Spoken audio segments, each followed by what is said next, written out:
sobre eso. Yo tengo un PowerPoint. ¿Será que me puedes hacer para que pueda compartir el O share screen o sí lo puedo hacer? te hice co-host y tú lo puedes hacer en Ah, compartir vale, pantalla. parece que ya lo puedo hacer. Entonces, espera que primero tengo que buscar dónde está mi PowerPoint en mi computadora y abrirlo. Ya. Y está como por el principio y a ver, share screen, a ver si aparece. Aquí está. Share. Bueno, ahora está por el final, pero... y me voy a ir un momentico, slideshow from the start. Ok, muy bien. Pues nada, muchas gracias y voy a empezar. Lo que quiero hablar hoy es el título. Es basado en realidad en los trabajos que ya mencionó Gisela, ¿no? El trabajo en México y el trabajo en Ecuador. Y como me estoy volviendo ya un poco más mayorcita, pues en lo que estoy ahora, después de acabar un libro que ya les voy a contar sobre Ecuador, que se llama Undoing Multiculturalism, o Deshaciendo el Multiculturalismo. Pero pues terminando esto, estoy como en la idea de recopilar algunas de estos conceptos de paternalismo, ventriloquía, y en esta charla, por un poco por el tema del seminario que ustedes han organizado, estoy conectando la idea de paternalismo y ventriloquía o maternalismo, también explicaré eso, con la idea de privilegio blanco, el paternalismo como una forma de privilegio blanco. Creo que ya en el seminario, por lo que estaba viendo en los títulos, he visto que ya han tratado ese tema un poco con el tema del Salvador Blanco y demás, pero no sé, como no he podido, tenía muchísimo interés en poder asistir al seminario, pero ha sido imposible por mi un poco horario de enseñanza y todo, pero ojalá pueda tener acceso si construimos un documento o también a las sesiones grabadas. Esto están grabando, ¿no, Gisela? También, ¿no? Sí. Bueno, ¿qué más quería decir? Antes de, complementando también la presentación que hizo Gisela antes, la forma en que nos conocimos con algunas de ustedes fue también en el espacio del ASA de la sección de raza y etnicidad, que dirigió Mónica anteriormente y en la cual también estaba Gisela, que también yo presidí. Y la última cosa que quería comentar es que empezando en enero seré la próxima editora de la Latin American Research Review. Entonces esa es mi nueva, por eso ando también así muy ocupada también preparando para poder comenzar, tomar el relevo a Aníbal Pérez Liñán del Latin American Research Review. Pero bueno, eso sobre presentación. Entonces voy a empezar con mi charla. Lo que yo tengo pensado es dar algunos datos que están basados en mi libro Who Defines Indigenous, que ya mencionó Gisela, y otra parte justamente en el artículo de ventriloquismo, pero darles como algunos conceptos y ejemplos, algún concepto teórico y algunos ejemplos empíricos de esto, un par de ejemplos, y de ahí pues también podríamos empezar a discutir. Trataré de no pasarme mucho de la media hora o así para que tengamos tiempo para discutir y quizá ustedes pueden traer a colación algunos ejemplos parecidos en base a estos conceptos teóricos. Entonces, bueno, voy a empezar para honor al tiempo, voy a leer un poco, espero que no se haga muy aburrido y ahí luego podemos ir discutiendo, como hemos dicho. En el seminario, hacer una puerta donde no la hay, sesiones sobre la blanquitud en México que ustedes han estado atendiendo, han estado aprendiendo qué privilegios conlleva ser blanco o más blanco que otros en América Latina. Han estado discutiendo que ser blanco no es solo una característica física asociada al color de la piel, sino también una forma de ser o un hábitus. Entonces, en esto quiero yo enfocarme en esta charla, en la blancura o como una especie de costumbre, hábitus, forma de ser, que proporciona ciertas ventajas a unas personas sobre otras.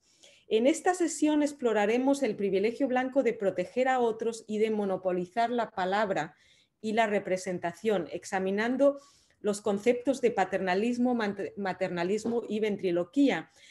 Tal como el mestizaje, hablar por otros, aun cuando aparentemente se haga por su bien, es una falsa promesa de inclusión. Entonces estaba un poco relacionándolo con la forma en que Gisela describe el seminario, la idea de falsas promesas de inclusión. A ver si puedo ir a la siguiente. Bueno, racismo y paternalismo. Voy a centrarme en formas sutiles de discriminación. Ustedes ya han hablado del racismo en el seminario más abiertamente, pero un poco mi énfasis ha sido centrarme en estas formas sutiles, ideas y prácticas que a menudo no se reconocen como racismo, sino todo lo contrario, como preocupación y cuidado por los grupos racializados. Estas formas de marginación sutil son sumamente efectivas para mantener y justificar la desigualdad, para reforzar las divisiones entre grupos racializados y para reproducir el racismo sistémico. Argumentaré que el racismo sutil y la microagresión son estrategias mucho más efectivas a veces que el racismo abierto o violento para reproducir sistemas racializados, puestos que están diseñados para no ser reconocidos como racismo y por lo tanto son mucho más difíciles de cuestionar. Además, al no ser reconocidos y no poder ser cuestionados a menudo, aunque bueno, luego vamos a discutir cómo podrían ser cuestionados al final, los grupos dominantes pueden utilizarlos con impunidad. O sea, pueden hacer todo este tipo de estrategias sin ser ya cuestionados o incluso ser responsables por ellos. Basaré mi discusión en mi investigación y trabajo de campo en México y Ecuador y incluso bueno, la puedo ligar con mi experiencia en el sur de los Estados Unidos, trabajando aquí, tanto en Kentucky como más recientemente en Florida. Y una de las cosas que voy a hablar al final de la charla es que yo no veo en el tema de racismo, se ha contrastado, hay una larga historia de contrastar Estados Unidos con América Latina, donde a veces se ha visto históricamente a América Latina como un racismo más paternalista o más benigno que el de Estados Unidos siendo más violento. Pero mi idea es que yo me voy a enfatizar más los paralelos y las cosas que son similares, más que necesariamente el contraste, aunque hay sus diferencias también. Bueno, me voy al siguiente y ahí les quería hacer un poco de autopromoción, pero de los libros que habló antes Gisela, pero mis ejemplos van a ser de mi libro Who Defines Indigenous, Identities, Development, Intellectuals and the State in Northern Mexico, ese es sobre México, que salió en el 2006 con Rutgers, y el nuevo que va a salir a principios del 2021, a principios del año que viene con Pittsburgh, que se titula Undoing Multiculturalism, Resource Extraction and the Decline of Indigenous Rights in Ecuador. Desafortunadamente el libro sobre México no está traducido al castellano y yo quisiera traducirlo. Es una de mis, ahora que ya estoy como en cierto momento de mi carrera, me gustaría mucho traducirlo al castellano. Parte de lo que no está traducido es porque es un libro que molestó en algunos sitios, sobre todo donde se hizo el trabajo de campo, y no hubo tanto interés por traducirlo hasta el día de hoy, pero ojalá este es parte de mi plan, porque quisiera que esté accesible en castellano, ¿no? Me parece importante para entrar en todas estas conversaciones. Y el otro también tengo planes ahora de traducirlo al español para que también esté disponible en Ecuador, pero también en otros lugares. Entonces voy a empezar con el primero. Yo como enseño en Estados Unidos siempre empiezo con un mapa, quizá aquí es redundante, pero sobre todo para los que son mexicanos, pero solamente mostrarles el mapa de que el trabajo mío de campo fue en Baja California, como ustedes bien conocen, tanto en Tijuana como en San Quintín, en los campos donde trabajan los jornaleros agrícolas, que como bien conocen los que son mexicanos o los que conocen México, son personas que migran desde los estados de Oaxaca y Guerrero y también a veces desde otros estados hasta Baja California. Interesantemente, no solo migran al norte de México para trabajar en la agricultura de exportación, sino también a Estados Unidos, y muchos de ellos trabajan en la agricultura de frutas y verduras en California, pero interesantemente, el mundo es muy pequeño, también aquí en Florida. Muchas de las personas que recogen la naranja y las berries que dicen aquí, las fresas, distintas frutas, son también mixtecos mexicanos. Así que, bueno, hay todo un círculo, quizá eso es otro proyecto para mí para el futuro, ¿no? En el caso de Ecuador, pues solo presento un mapa de Ecuador, en Sudamérica, en el noroeste, para... en realidad no creo que haga mucha falta en este medio, pero ya te queda la costumbre de enseñar en Estados Unidos, ¿no? De mostrar los mapas. Bueno, voy a empezar con la investigación de Who Defines Indigenous. Mi primer libro sobre México, mi investigación originalmente se centraba en estudiar la identidad de los indígenas mixtecos de los estados de Oaxaca y Guerrero, como he comentado. Mi pregunta central era qué significaba ser indígena en estos contextos de turismo, de agricultura, de exportación en la frontera. Sin embargo, yo también investigaba un poco bajo la idea de estudiar hacia arriba, study up. Entonces, mi trabajo de campo no era solamente con las personas mixtecas, pero también con los diferentes actores que trabajaban con ellos, funcionarios del gobierno, élites locales, agentes de desarrollo, intelectuales y demás. Entonces, trabajando un poco con todos estos actores y viendo qué significaba ser indígena para ellos, pues acabé trabajando mucho más el tema del racismo y particularmente del paternalismo o el maternalismo. Sin embargo, bueno, mi libro originalmente se iba a titular Entre el racismo y el paternalismo, pero no pudo titularse así porque muchas veces en las editoriales no les gusta que racismo esté en el título. Y entonces decían, no, este título es muy fuerte. Y el título, ¿Quién define lo indígena? En realidad fue una idea de la editorial más que mía, pero y bueno, podemos comentar más sobre eso luego. Lo que me di cuenta trabajando en la frontera es que muchos conceptos y prácticas discriminatorias de los que fui testigos no se expresaban como hostilidad, odio o violencia, sino como amor y preocupación por los indígenas migrantes. En mi trabajo posterior en Ecuador también encontré que el paternalismo y otras formas de discriminación sutil como la ventriloquía, o básicamente cuando los blancos o los mestizos se sienten autorizados a hablar por los indígenas o por otras personas, eran centrales para la reproducción de las jerarquías sociales. Tal como han estudiado en este seminario, en el norte de México los grupos dominantes no aceptaban que existía el racismo en su propia sociedad, sino que más bien lo asociaban con la hostilidad contra los indígenas migrantes en Estados Unidos. Muy a menudo en Latinoamérica se asocia el racismo con los Estados Unidos y también en Europa, en otras partes.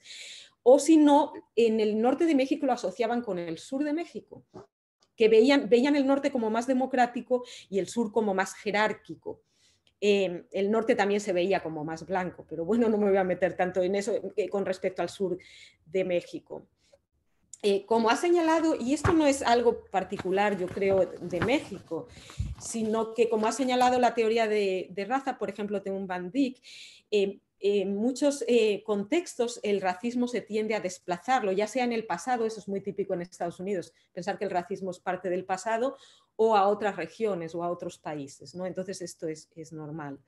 Que se haga así, aunque ustedes tienen una discusión mucho más sofisticada también sobre eso, sobre el tema de mestización. En mi trabajo, en cuanto al racismo, ¿cómo lo conceptualizo? Como hacen muchas otras personas, como algo fluido, cambiante, contextual, pero también como resultado de procesos coloniales más amplios y de larga duración. Entonces, tanto en mi trabajo sobre México como sobre Ecuador, a mí me gusta ver mucho cómo se manifiesta el racismo en contextos muy concretos, cómo se conecta con la economía política, cómo se conecta con intereses económicos, con relaciones de poder locales, pero también con la historia del colonialismo. Y vamos a ver ejemplos más particulares sobre esto. Me paso a otra. Bueno, en mi experiencia, tanto en México como en los Andes, he notado que el racismo ha y el paternalismo no se excluyen mutuamente, sino que funcionan conjuntamente y se complementan. Dependiendo de las circunstancias, un estilo puede sobresalir sobre el otro. Yo creo que en Estados Unidos pasa lo mismo, hay racismo y paternalismo, solo que según las circunstancias, digamos ahora con Trump sobresale más el racismo abierto, en otras circunstancias sobresalía más un paternalismo. Y lo mismo creo que ocurre en América Latina. El paternalismo busca un consenso para el mantenimiento de las jerarquías sociales y no usa tanto una violencia abierta, sino más una violencia simbólica. Y yo creo que por esto las manifestaciones del paternalismo son sumamente culturales, se pueden analizar como símbolos culturales, aunque también el racismo, en realidad, porque el racismo como ritual, como ha hecho Orlando Patterson y otras personas, también se puede analizar como un ritual. Y en realidad en eso me quiero meter más cuando continúe trabajando sobre este tema, ¿no? En el tema de paternalismo como un ritual y que se puede analizar simbólicamente de formas muy concretas y trazando las historias de países particulares. Bueno, también creo que ustedes han hablado muchísimo de interseccionalidad en este taller, pero también yo veo cómo paternalismo se relaciona con clase y con género. Por ejemplo, los grupos dominantes confunden la cultura de los grupos racializados a menudo con situaciones socioeconómicas, ¿no? En el caso de México, cuando yo hice mi trabajo de campo era muy claro la confusión entre cultura y pobreza. Hablaré algunos ejemplos de esto, ¿no? Las mujeres también racializadas son a menudo representadas como individuos que se desvían de las normas de género, por ejemplo, como malas madres, como poco femeninas y demás. Por otra parte, los individuos que practican el paternalismo muy a menudo son mujeres de la élite. Entonces, por eso yo también uso el concepto de maternalismo. ¿Por qué? Porque un poco por extensión de las tareas de cuidado que son, digamos, asociadas al género femenino, también las mujeres han estado a cargo, en muchos casos, las mujeres de los élites han estado a cargo de el cuidado o la relación diplomática con los grupos racializados, con los pobres y demás, a través de actividades como la caridad o incluso el desarrollo, que a veces es una extensión de la caridad. Entonces, de ahí que también tiene una cuestión de género, esta idea del paternalismo.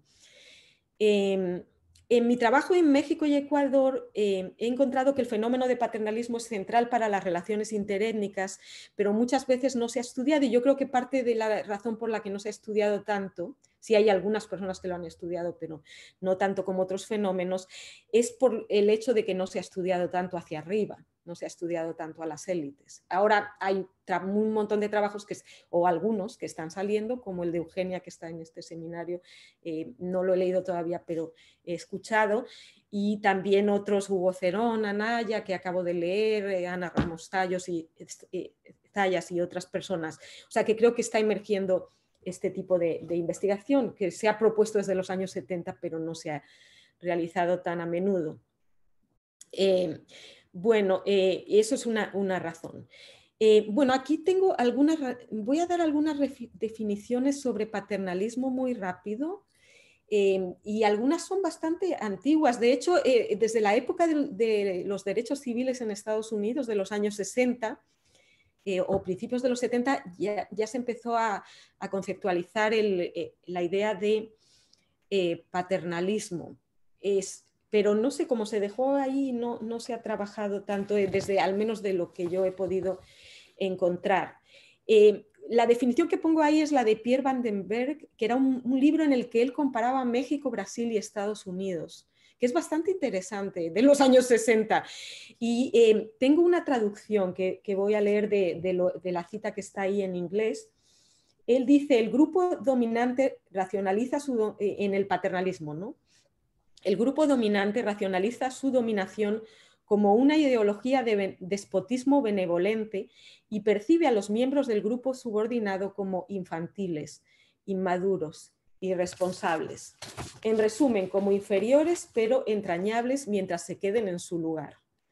Los roles y el estatus están definidos racialmente con una división del trabajo rígidamente racializada y una gran asimetría en las relaciones sociales. La distancia social entre castas se exagera y simboliza con una etiqueta muy elaborada. El prejuicio toma la forma de pseudo-tolerancia y manifestaciones de amor por el grupo subordinado, mientras que la desigualdad no sea cuestionada. Entonces, esto, como lo concebía Vandenberg en su momento, era que el paternalismo era característico de las sociedades tradicionales, como América Latina, mientras que un racismo más violento y más competitivo era más característico de sociedades modernas como Estados Unidos. Y según él era un modernization theorist, ¿no? Teórico de la modernización. Entonces, su idea era que eventualmente iríamos a... evolucionaríamos hacia una democracia racial, pero íbamos a pasar por relaciones paternalistas, luego por relaciones competitivas y violentas, y de ahí a la democracia racial. Entonces, ahí es interesante cómo se relaciona eso con Estados Unidos, porque el paternalismo se asociaría más al sur de Estados Unidos, que es más tradicional, mientras que el norte, siendo más moderno, es más competitivo, violento y demás. Pero bueno, eso lo voy a cuestionar yo, porque creo que el paternalismo sigue operando completamente en la época contemporánea y no lo asociaría para nada con sociedades tradicionales, en parte por lo efectivo que es, ¿no? Manteniendo estos sistemas, manteniendo el racismo sistémico. Un par más de descripciones, ¿no? Hay un libro muy interesante también de Mary Jackman que se llama The Velvet Glove, es una socióloga norteamericana, el guante de terciopelo, uno de los pocos libros sobre paternalismo y es sobre Estados Unidos. Y ella define el paternalismo como el fenómeno de la discriminación sin la expresión de hostilidad. Y luego, bueno, también cuando estaba buscando esto, para mi primer libro, un poco quién había trabajado, algunos de donde encuentras trabajo sobre paternalismo es en el sur de Estados Unidos, más que nada en los historiadores de la esclavitud y en los filósofos. Entonces, como un ejemplo de filósofo tengo a Van der Veer, que define el paternalismo como una interferencia con la autonomía del otro, supuestamente por su propio bien. Argumenta que el paternalismo solo se puede justificar en caso de incompetencia temporal o permanente de la persona y que es problemático cuando se aplica, como se ha aplicado históricamente, a los pobres, a las minorías raciales, a las mujeres y a los grupos y a otros grupos que sí son competentes para realizar sus propias decisiones. Como señalo, el paternalismo es un fenómeno complementario al racismo. El paternalismo o discriminación expresada sin hostilidad se vuelve importante cuando el racismo abierto no es permitido en la esfera pública. Y este es yo diría que es el caso de México. Después de la Revolución Mexicana, el racismo abierto no es aceptado. Entonces, yo creo que por eso hay mucha más presencia del paternalismo y esto puede cambiar en coyunturas específicas, ¿no? Como dije antes, el paternalismo es difícil de ubicar y permite la impunidad, mientras que deja intactas las relaciones de dominación. Por otro lado, la amenaza de la violencia está siempre presente si la víctima no acepta el papel que los grupos dominantes le asignan. O sea que la violencia está ahí, pero es como una amenaza. Si la persona dice, no, no voy a dejar que hables por mí, entonces ahí bien, la otra, digamos, el que está ejerciendo el paternalismo puede ponerse más agresivo en ese momento o hacerlo más evidente, digamos. Bueno, ahora tengo un pequeño ejemplo sobre mi trabajo de campo de México. Voy a dar como un par de ejemplos empíricos y ahí para que podamos discutir. Pero en el trabajo de campo de México voy a poner un ejemplo de los jornaleros agrícolas, aunque tengo también de mujeres indígenas, tengo de varios ejemplos ahí. Como conocen muy bien, los jornaleros agrarios sufrían condiciones de trabajo muy difíciles en Baja California cuando realicé mi trabajo de campo y hasta el día de hoy, de acuerdo, por ejemplo, un libro que acaba de salir de Christian Slonimsky sobre jornaleros en Baja California. Trabajaban largas horas por un bajo salario, en aquella época era alrededor de $4 al día. Muchos vivían en campamentos temporales y sufrían enfermedades por su exposición a pesticidas y fertilizantes. A menudo no se les pagaba a tiempo o se les escamoteaba el sueldo. Los jornaleros tenían sindicatos muy militantes, y siguen teniendo hasta hoy, y una historia de activismo en la región. Los sindicatos fueron reprimidos desde los años 80, algunos de sus líderes desaparecieron. Y una de las cosas que yo hago en mi primer libro es analizar un levantamiento de jornaleros en el Valle de San Quintín. Y lo que examiné es cómo la prensa hablaba de este levantamiento, cómo hablaban los políticos, los funcionarios del gobierno, y también basado en entrevistas a funcionarios y a jornaleros agrícolas. Entonces ahí encontré algunas imágenes, ejemplos de paternalismo. Aunque los jornaleros estaban muy bien organizados, se les representaba en la prensa como víctimas pasivas que eran manipulados por agitadores externos. Se hablaba de ellos como seres sin voluntad propia o como individuos que actuaban bajo la influencia de estímulos físicos como el hambre o el alcohol. Esto contribuía a silenciar su activismo y sus demandas, así como a cubrir su represión. Cuando el gobierno reprimía, no reprimía a los jornaleros, que eran buenos y pasivos, inocentes, sino a los agitadores externos. Cuando se reprimía el activismo, bueno, esto ya dije, perdón. Otras veces, ¿qué hacían los jornaleros? A veces los jornaleros rechazaban estos estereotipos y decían que ellos sí tenían sus sindicatos y su activismo. Otras veces lo utilizaban estratégicamente para evitar represalias por su activismo político. O sea, que seguían ellos un poco la idea de que eran pasivos, inocentes y que los agitadores eran externos. Aunque los jornaleros se iban asentando en colonias permanentes, se les representaba como una población transitoria. Esta representación permitía que no se les proveyeran los servicios sociales. Y esto es muy interesante porque, por ejemplo, en Florida, donde también trabajan jornaleros agrícolas mexicanos, y muchos de ellos mixtecos, también se les representa como una población transitoria y, por tanto, que no se les debe proveer de una serie de servicios sociales. Y más esto es más extremo ahora en Estados Unidos con toda la renovación del programa de braceros que está ocurriendo últimamente. La representación de los jornaleros como víctimas inocentes y pasivas era útil a los funcionarios y políticos que se autodenominaban sus aliados y hablaban por ellos mientras ignoraban su historia de activismo. Por ejemplo, los sindicatos habían reclamado por años que se construya un hospital de la Seguridad Social para atender a los trabajadores.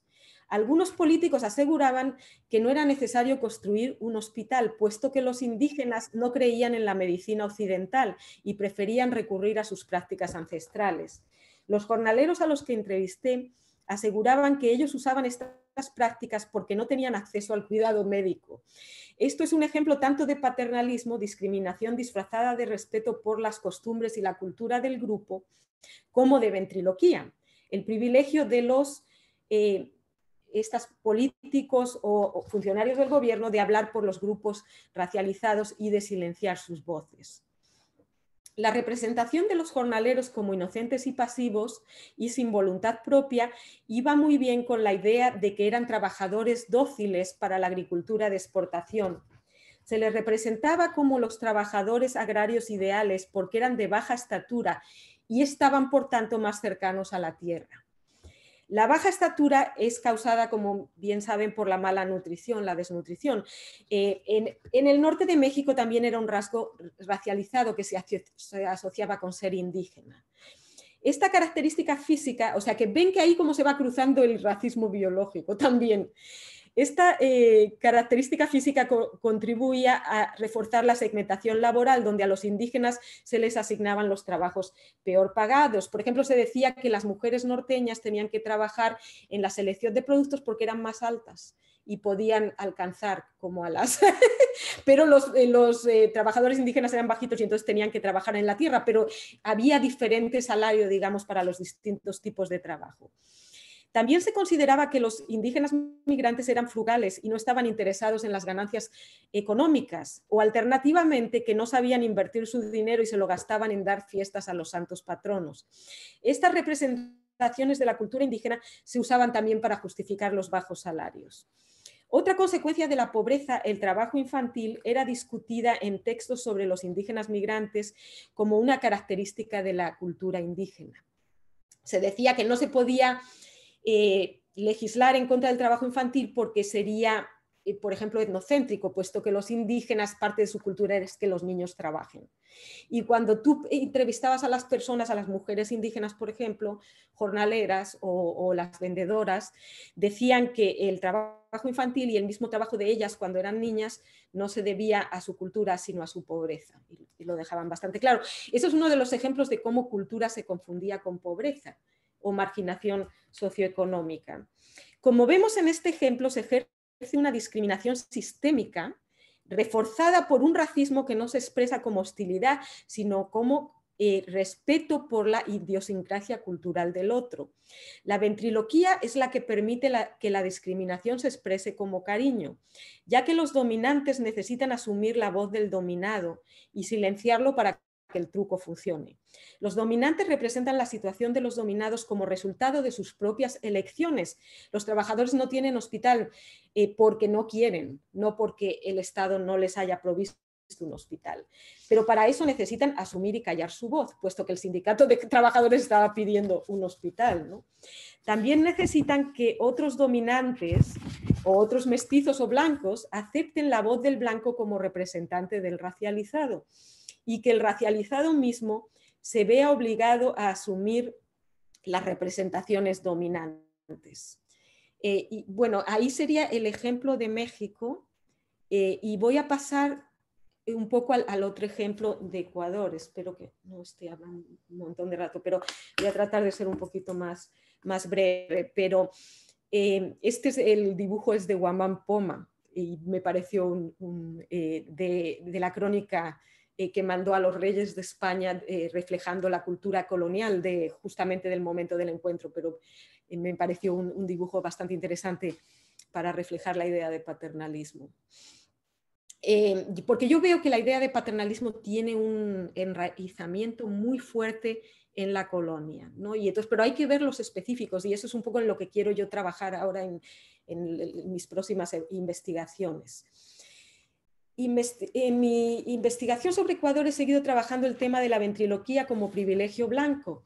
¿Cómo se origina? ¿Por qué es tan efectiva para mantener las jerarquías raciales? Para comprender es importante revisar el trabajo del sociólogo ecuatoriano Andrés Guerrero. Tiene un libro del 2010 que es bien interesante, que se llama Ventriloquismo tras escritura. Me olvido del título en concreto, pero está publicado con el IEP de Perú y con la Flaxo de Ecuador, y les puedo dar la referencia. La práctica de ventriloquía tiene su origen en el periodo colonial, según Guerrero, cuando los indígenas son segregados de los españoles, mayormente por motivo en los que llamaban pueblos de indios y legalmente repúblicas de indios, por motivo de recaudación de impuestos y también para el trabajo forzado de las mitas. Para evitar los abusos y que terminara de liquidarse la población indígena, o sea, que desapareciera, fuera un genocidio total, la corona española nominó defensores que se llamaron los protectores de indios. Interesantemente, los protectores de indios en la colonia solían ser curas religiosos o funcionarios de la corona. Y yo digo que en México hasta el día de hoy son los curas y los funcionarios del gobierno los que muchas veces ejercen este papel de hablar por los indígenas o de protectores. La necesidad de protectores se justificó porque los indígenas eran definidos como menores de edad legalmente, no solamente como metáfora. Y en el caso de los Andes se les asignó el estatus legal de miserable. Pero miserable no era solo un insulto, miserable era una categoría legal basada en discusiones teológicas del siglo XVI que se codificó en decretos reales y en las leyes de Indias. El tributo indígena y el estatus de miserable sobrevivieron la independencia en Sudamérica, así como la figura de los protectores. En el siglo XIX, el estatus de miserable se definía de esta manera, según Guerrero, como resultado de una historia de opresión, condiciones sociales de dependencia, lenguaje ininteligible, degradación biológica y la condición de ser adultos niños. El estatus de miserable significaba que los indígenas eran dependientes del Estado, el Estado era tenía la patria potestad sobre los indígenas. Cuestión que, por ejemplo, en Brasil, la idea de los indígenas amazónicos como wards of the state, protegidos por el Estado, ha durado hasta la Constitución de 1988, la última que tiene Brasil, ¿no? Y esto lo ves por distintas partes. El estatus de miserable significaba que los indígenas eran ciudadanos pasivos, aunque después de la independencia en los Andes, o en el caso de Ecuador, se les hace ciudadanos, no pueden votar ni tampoco ser elegidos. ¿Por qué? Porque tienen el estatus miserable. Entonces necesitan personas que les representen. Incluso no podían ser representados en las Cortes de Justicia, necesitaban un blanco que les represente en las Cortes de Justicia. Encontré interesantemente que esto también ha existido en el sur de Estados Unidos. Durante la segregación y la época de Jim Crow en Estados Unidos, y aquí depende un poco de estados, porque en Estados Unidos cada estado tiene sus leyes, pero en Estados Unidos un negro durante el Jim Crow no podía representarse a sí mismo en una corte frente al Estado, sino que necesitaba que un blanco hable por él. Entonces, y yo lo que estoy trazando es esta idea del ventriloquismo a este legado que no es solo un hábitus, sino también es legal.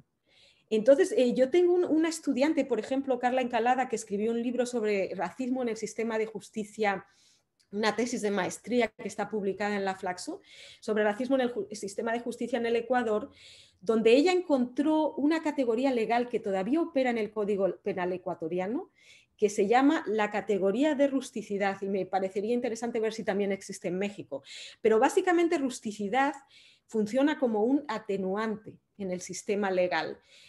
Si la persona ha cometido algún delito, se alega rusticidad, quiere decir que no tiene tanta responsabilidad legal. ¿Y por qué? Y esto conecta directamente con el estatus de miserable, porque la persona es inocente, es ignorante, etcétera, etcétera.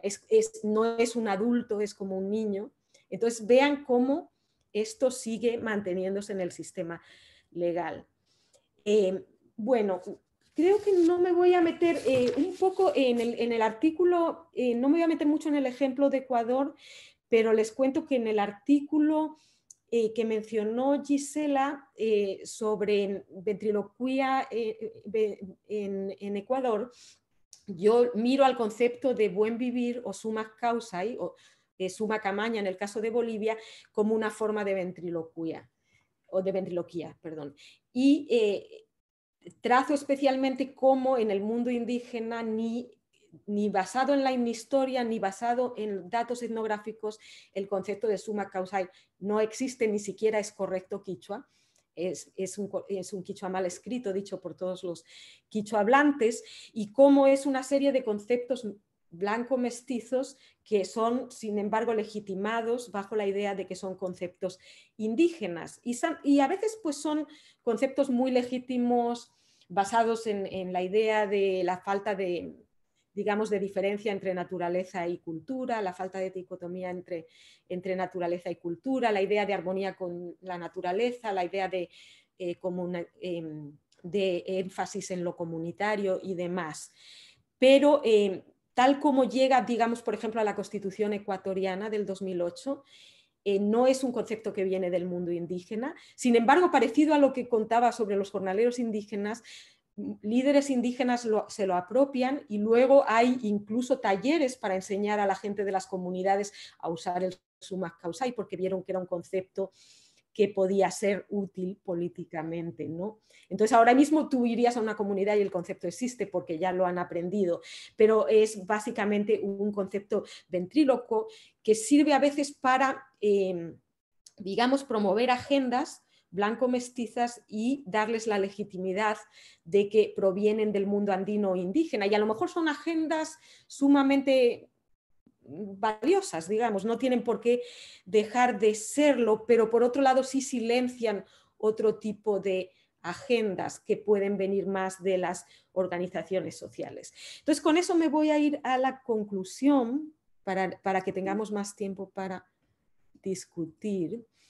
Y básicamente lo que voy a proponer es que los grupos dominantes en América Latina a menudo construyen a los indígenas como infantiles, pasivos, irracionales y que necesitan de protectores blanco-mestizos.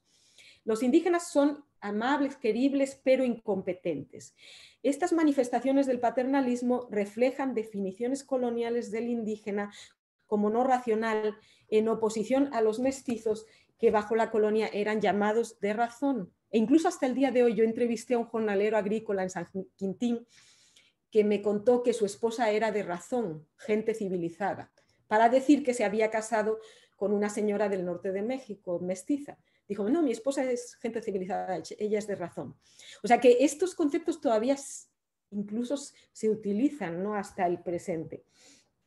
Es importante tener en cuenta que estos estereotipos, aunque aparentemente pueden parecer benevolentes, asumen creencias de inferioridad de los grupos racializados y buscan manipular y discriminar a estos grupos, como se mostró en el ejemplo de México.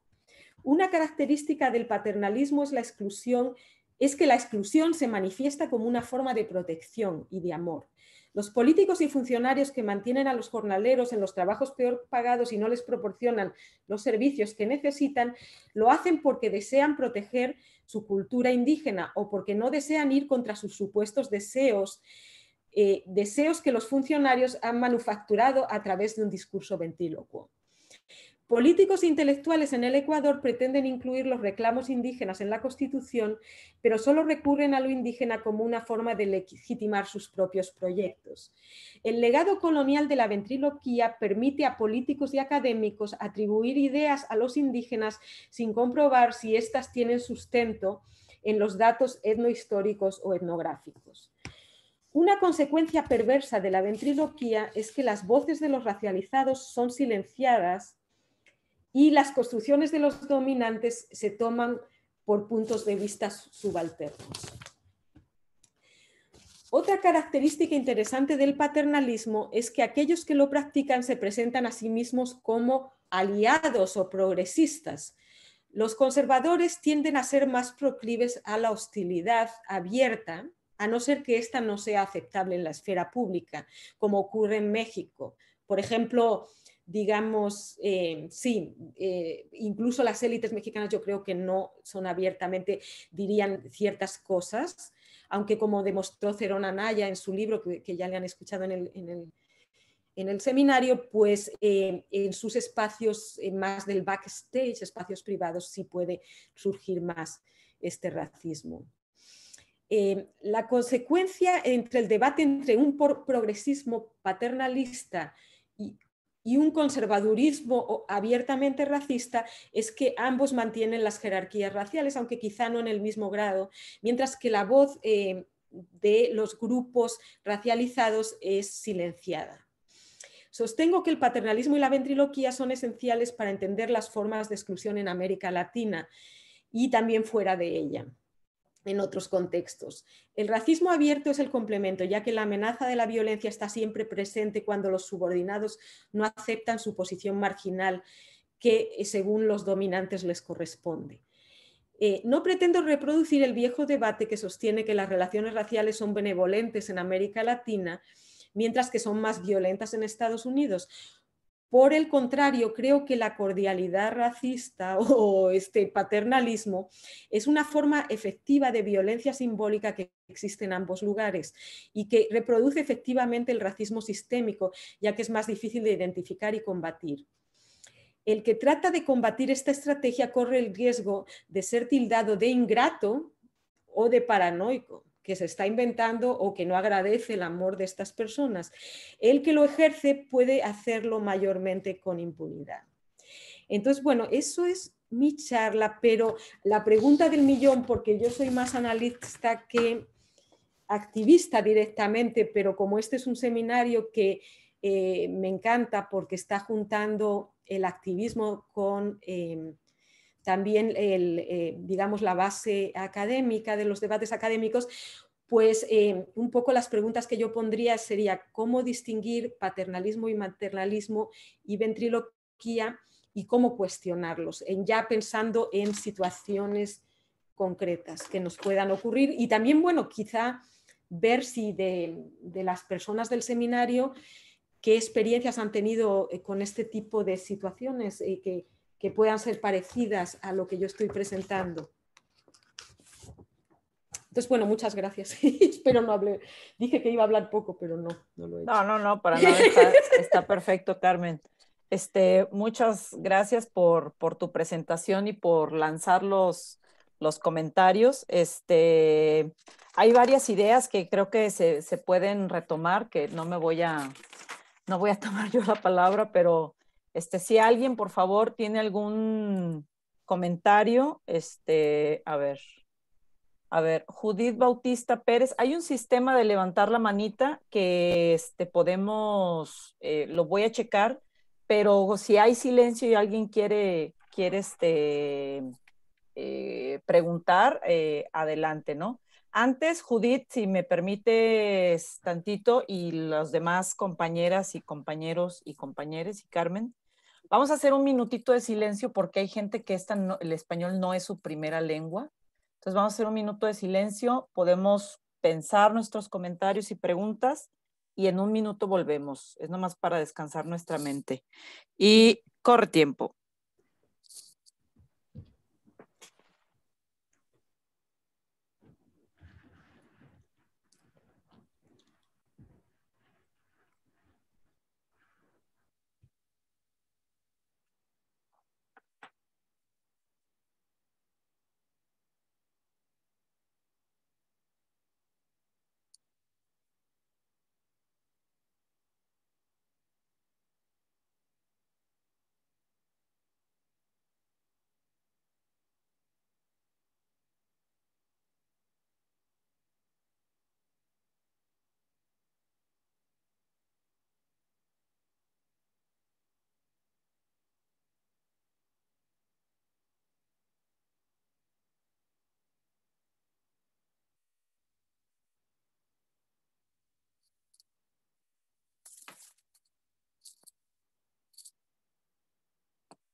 Listo.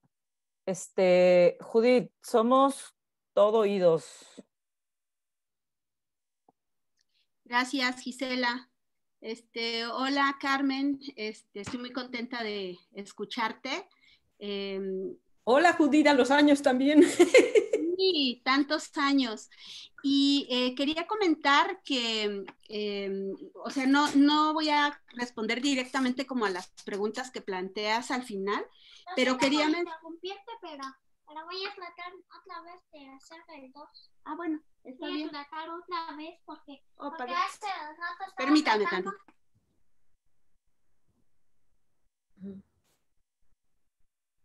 Creo que llegó su niño. Ah. Sí, El mundo del Zoom, ¿no? Ya regresé.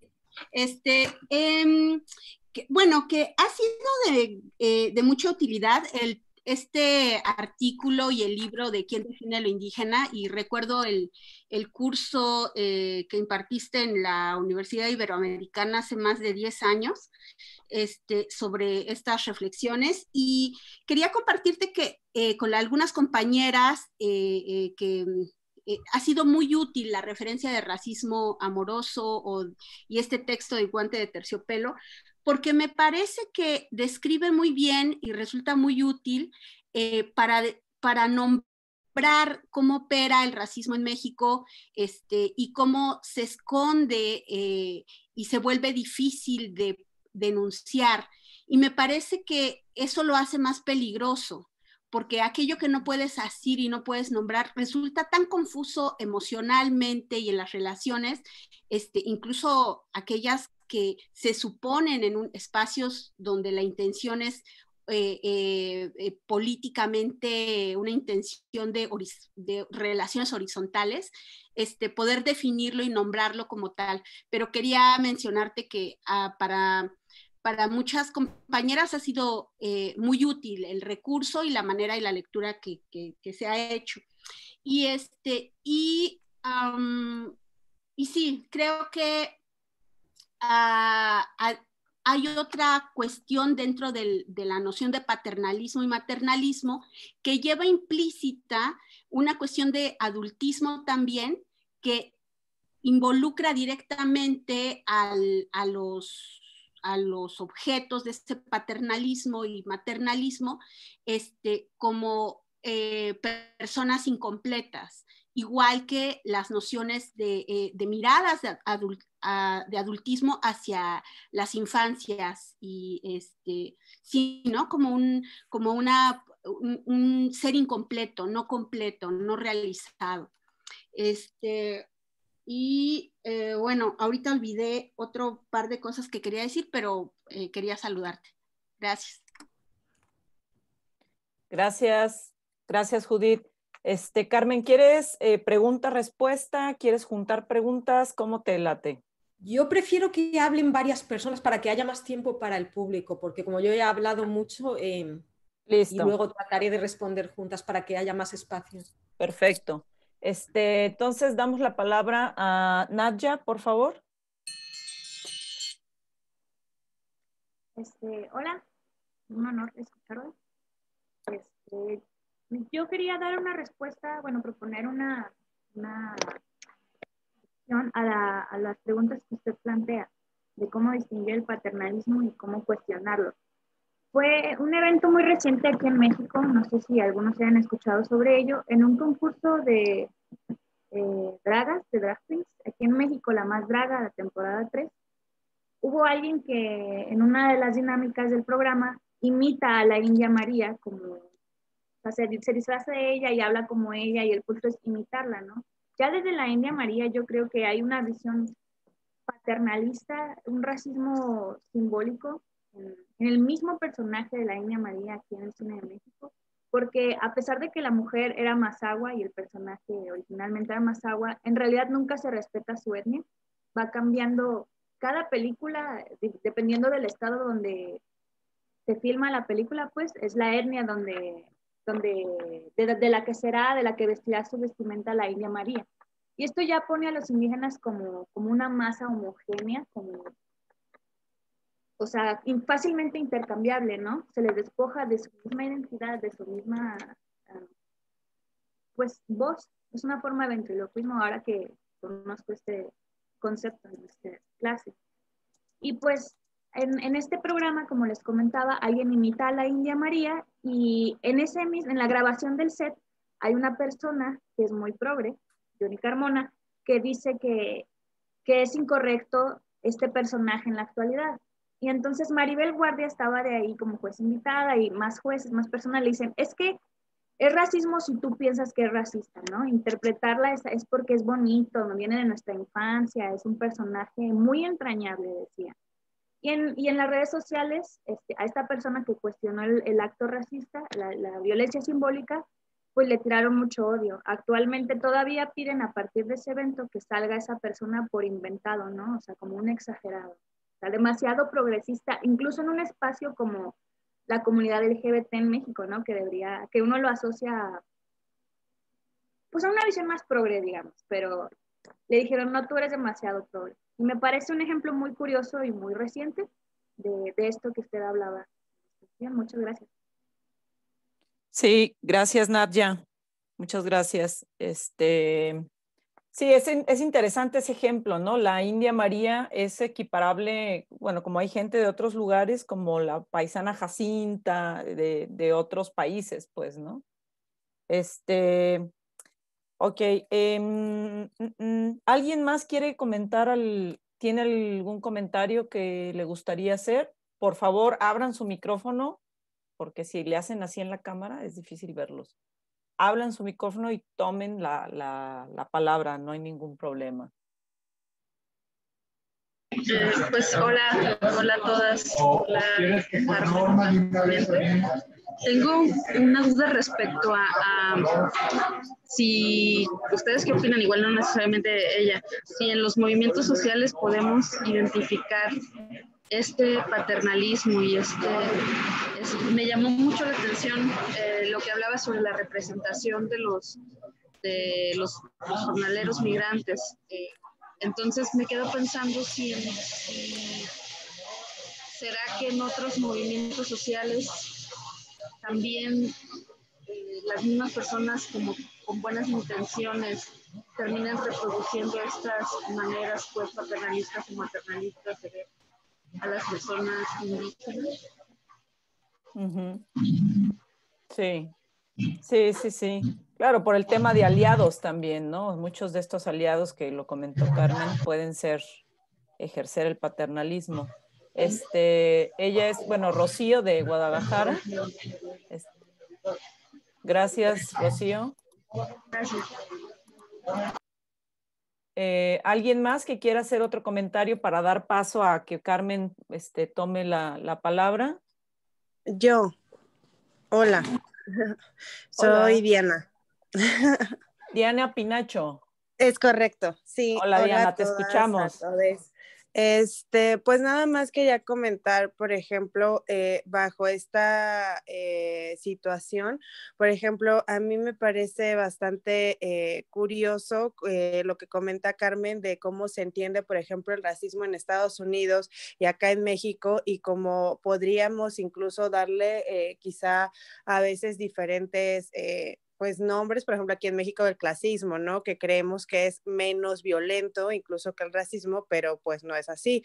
Y también me crea como, por ejemplo, mucha cuestión de reflexión acerca de qué pasa, como bien lo comentaba también ella, con los indígenas o las comunidades indígenas que están en Estados Unidos, ¿no? Que viven en Estados Unidos y que al final de cuentas, por ejemplo, coexisten con todas estas otras etnicidades, por ejemplo, las afro o incluso la que es entendida como hispana, ¿no? Que son como mexicanos, ecuatorianos, peruanos, etcétera, en Estados Unidos, y no obstante, o sea, siguen siendo un grupo allá vulnerable, ¿no? O sea, que se le considera vulnerable por muchas cuestiones, al menos particularmente tuve una experiencia de estar allá y, por ejemplo, grupos indígenas de la montaña de Guerrero, honestamente no recuerdo cuál era el nombre y no me quiero equivocar, pero, por ejemplo, decían o había población que no se sentía como realmente,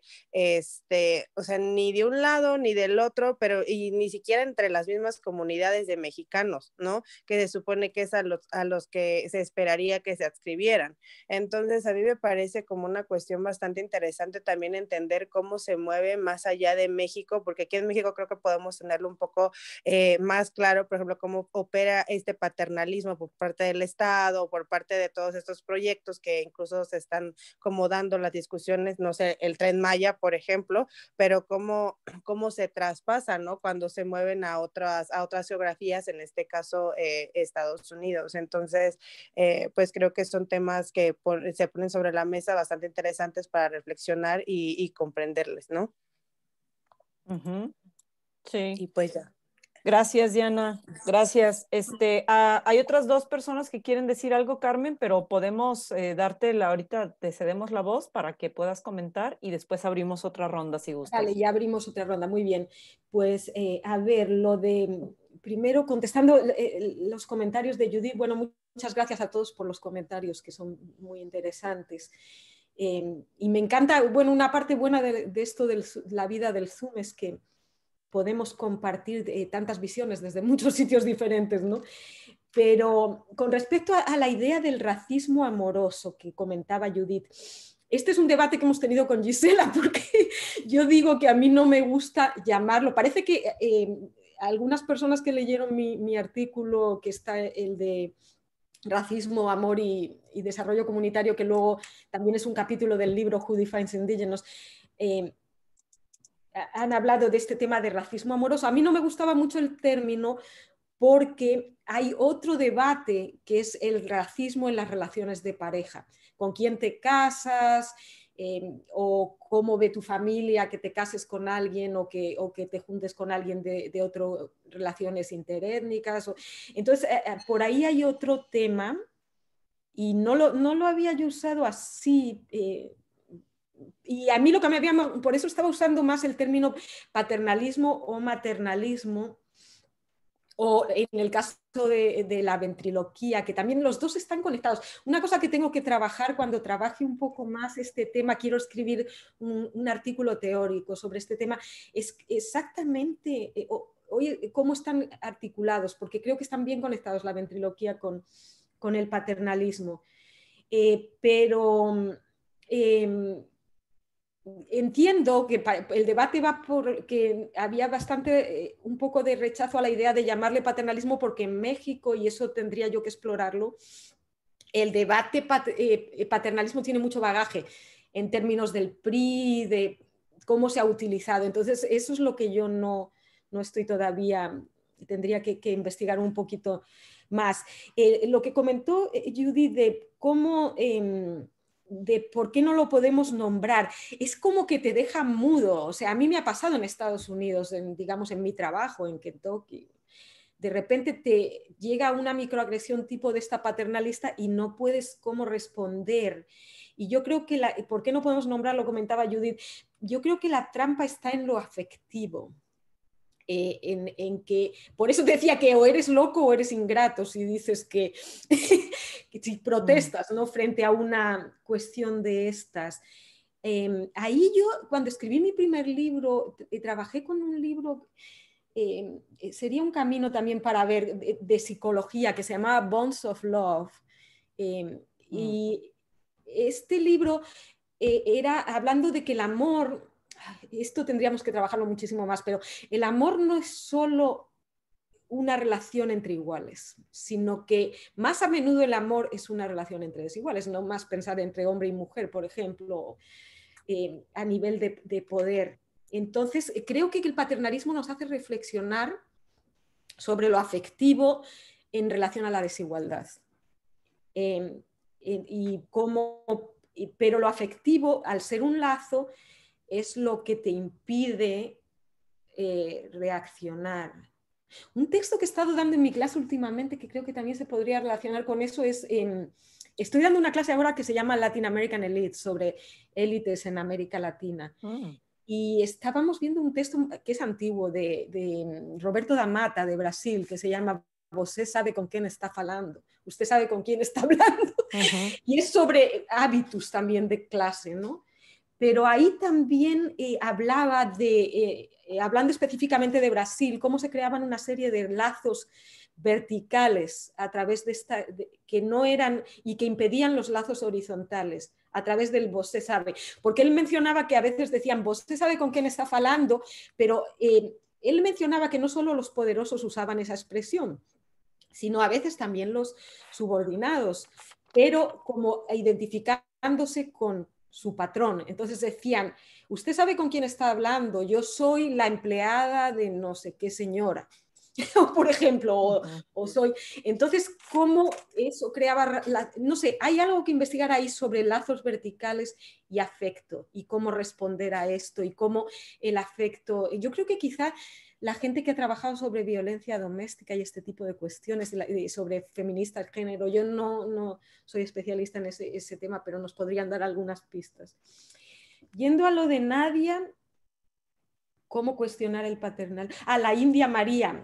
Esto fue muy interesante, Nadia, lo que mencionaste, que la India María era originalmente de un grupo, pero aparece como de diferentes grupos. En mi libro, ¿Quién define lo indígena?, una de las cosas que yo veía era en las escuelas públicas en México les hacían a los niños indígenas bailar vestidos de indígenas, pero digamos que los que había en Tijuana eran mixtecos, pero no les disfrazaban de mixtecos, sino de yaquis o de aztecas o cualquier otra cosa. Y un poco la forma en que yo analicé eso es parecido a lo que Nadia estaba diciendo. Es que en realidad lo indígena no era... Eso es otra forma de ventriloquía. No era dejar hablar a la persona y que cuente su experiencia. O sea, por ejemplo, cuando un maestro trataba de que los niños mixtecos recuperen su cultura, no era sobre entrevistar a los niños o a los padres y ver cuál es su cultura, era sobre que bailen vestidos de aztecas.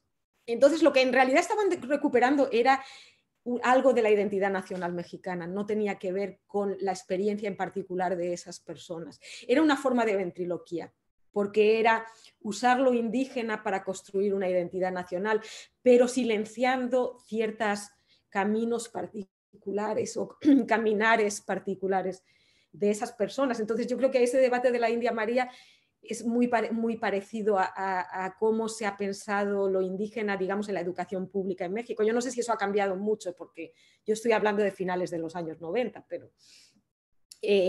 pero no me extraña que haya habido, y ahí también muy interesante del comentario de Nadia, lo que yo comentaba de que está el paternalismo y ahí está la violencia siempre on the side, ¿no? Esta persona que se atrevió a decir la India María es un personaje que no deberíamos seguir usando, como de repente recibe todas este odio. O sea, y tú crees, eso es muy interesante, o sea, ahí está la amenaza. De ahí, y también se relaciona con la pregunta anterior de Judith, ¿no? O sea, no, cuando respondemos a esto vamos a recibir hostilidad. O sea, todo es muy amable mientras nos quedemos donde nos corresponde. Pero en el momento en que tú quieres salir de ese papel, digamos, ahí es más difícil. O sea, a mí me ha pasado, te puedo contar un ejemplo de Estados Unidos que también se conecta con algo que me preguntaron después, pero sobre Estados Unidos. Pero, por ejemplo, una reunión de la facultad en la Universidad de Kentucky. Somos 20 personas en el departamento y esto, por favor, es medio confidencial, pero lo quiero contar en el seminario porque hay que contar estas experiencias. Somos 20 personas en el departamento. Entre las 20 hay una colega que es lo que ellos llaman biracial, es negra. En Estados Unidos su mamá es blanca, su papá es afrodescendiente. Hay un señor, un colega que es marroquí y él es berber, no es árabe, sino un grupo, diríamos, indígena, subordinado a los árabes o racializado en Marruecos. Y yo, somos tres. Yo soy española, pero ahí figuro como latina en este contexto. Y bueno, en este contexto, digamos, en las reuniones era súper difícil hablar. O sea, estas experiencias personales me han hecho a mí reflexionar, porque lo interesante de mi posicionalidad, que no he hablado de eso hasta ahora, es que en América Latina yo soy blanca y soy española, nada más blanco que eso. En España soy blanca también, pero en Estados Unidos me ha tocado no serlo. Entonces, y ahí puedo ver cosas. Y entonces, digamos, era prácticamente imposible para mí hablar en una reunión del departamento. Porque si trataba de hablar enseguida, hablaban sobre mí o empezaban a hacer otra cosa, no me escuchaban, ¿no? Entonces yo llegué a tener que hacer, había una colega que era la colega más blanca, más progresista del departamento, que trataba de incluir a los que no éramos blancos en ese contexto. Y entonces yo finalmente lo que tenía que hacer era decirle a ella lo que yo quería decir para que ella lo diga. O sea, ahí te puede dar un ejemplo de cómo los subordinados podemos usar, bueno, también de que todo esto es contextual, ¿no? Porque mi posicionalidad cambia, pero cómo podemos, a veces hay que usar estratégicamente el paternalismo, pero ¿era eso bueno o malo? A veces yo trataba de hablar por mí misma, pero y si ya trataba de hablar y entonces un poco como tienen alguna estrategia las mujeres, han puesto las mujeres no blancas en Estados Unidos la estrategia de que cuando tratan de silenciar te hablan más alto, pero no te funcionaba porque, no sé, era simplemente te mandaban a callar, ¿no? Entonces, bueno, esas son cosas que también podemos discutir más en cómo en situaciones personales o concretas podemos ver esto. Con respecto a Rocío, los movimientos sociales, bueno, esa es una pregunta muy buena de Rocío, porque yo lo que veía era, esto es muy interesante también de la ventriloquía. O sea, ahí estaban los sindicatos de jornaleros agrícolas súper organizados, súper militantes, y sin embargo, el debate en la prensa era entre los paternalistas y los abiertamente racistas, donde el sindicato no tenía una voz. Entonces, yo creo que ahí viene lo de la herencia, el legado colonial del que yo estaba hablando, porque la ventriloquía no solo se basa en que el blanco tenga el privilegio de hablar por la otra persona, sino que también se basa en que otros blancos escuchen al blanco que habla por el otro y crean que lo que el blanco está diciendo es lo que dice el otro. O sea, ese lado no lo hablé, pero hay ese lado también. Por ejemplo, si alguien dice que el summa causae es pensamiento indígena, pero no hay ningún indígena que nunca haya dicho eso, tiene que haber otro blanco que se crea que el summa causae es pensamiento indígena. Y hay un texto que es interesante ahí, es el de Pedro Pitar, que trabaja sobre México, que también ha escrito sobre ventriloquía, con respecto a Chiapas. Y él dice que la ventriloquía también es un estilo, donde es un estilo en el que se mezclan algunas palabras indígenas con un poco de estilo New Age, o si no, de izquierdas. Entonces, o sea, de alguna manera, y esto es diferente en Pitar que en Guerrero, la ventriloquía también tiene que crear un cierto discurso que más o menos, que sea creíble por otros blancos. Pero para ser creíble tiene que ser un poco como imitando a lo indígena, ¿no? Entonces él comentaba como a veces se imita el habla, pero en castellano. Bueno, esa es otra cosa para plantear ahí. Pero ¿por qué los movimientos sociales? Bueno, yo creo que llega un momento, si el movimiento social es muy fuerte,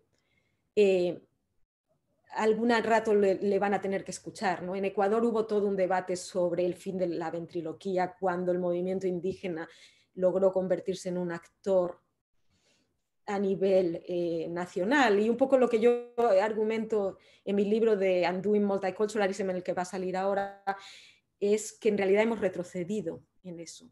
El movimiento social fue súper fuerte, pero el paso, interesantemente, el paso de Correa por el poder 10 años nos volvió al ventriloquismo y se debilitaron muchísimo. Esto fue con todo un proceso de debilitamiento de los movimientos sociales.